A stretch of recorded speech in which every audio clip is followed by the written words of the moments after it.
ओडिशा के पुरी में भगवान सूर्य को समर्पित ये है कोणार्क मंदिर।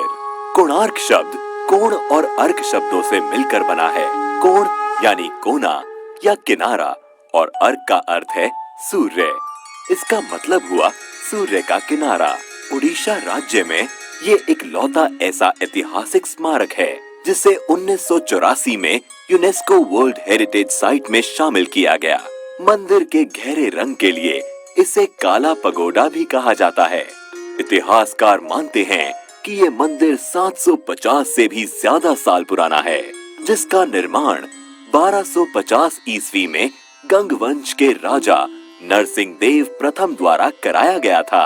अबुल फजल ने आईने अकबरी में लिखा है कि राजा नरसिंह देव ने 12 सालों के पूरे राजस्व को मंदिर के निर्माण में ही लगा दिया था।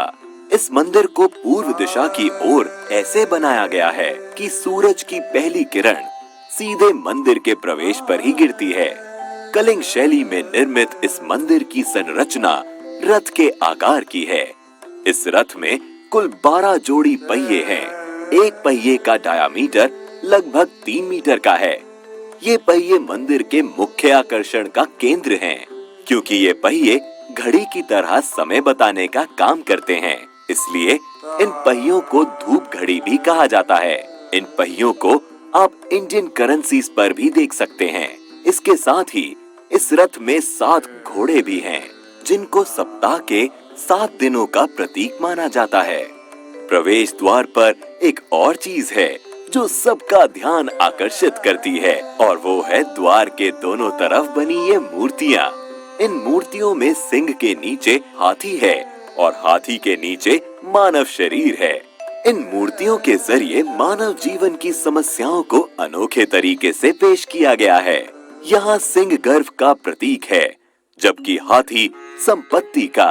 यहाँ ये बताने की कोशिश की गई है कि गर्व और संपत्ति मानव का विनाश कर देते हैं।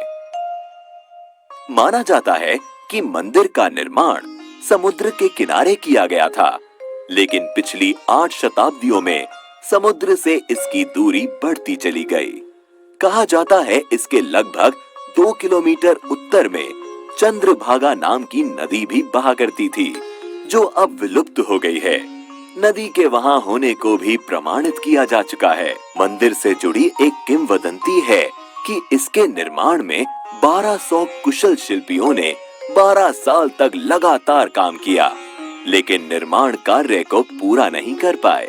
मुख्य आर्किटेक्ट बिसु मोहराना के बेटे धर्मपदा ने मंदिर के निर्माण को पूरा किया, लेकिन मंदिर के पूरा होने पर उसने चंद्रभागा नदी में कूदकर जान दे दी।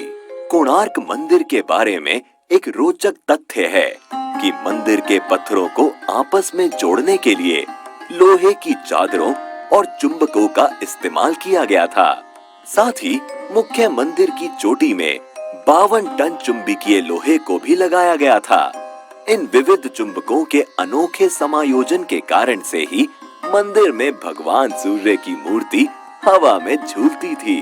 बताया जाता है कि पुर्तगाली नाविकों ने इस चुंबक को मंदिर से निकाल लिया, क्योंकि इस चुंबक के कारण नौका चालन में कठिनाई होती थी। इस मंदिर के बारे में रविंद्रनाथ टैगोर ने कहा था, Here the language of stone surpasses the language of man। यहाँ आने के बाद ये कथन एकदम सही लगता है। इतिहास और जबरदस्त नक्काशी के शौकीन पर्यटकों के अलावा यहाँ उनके लिए भी बहुत कुछ है, जो यात्रा में कुछ खास और रोचक की तलाश करते हैं।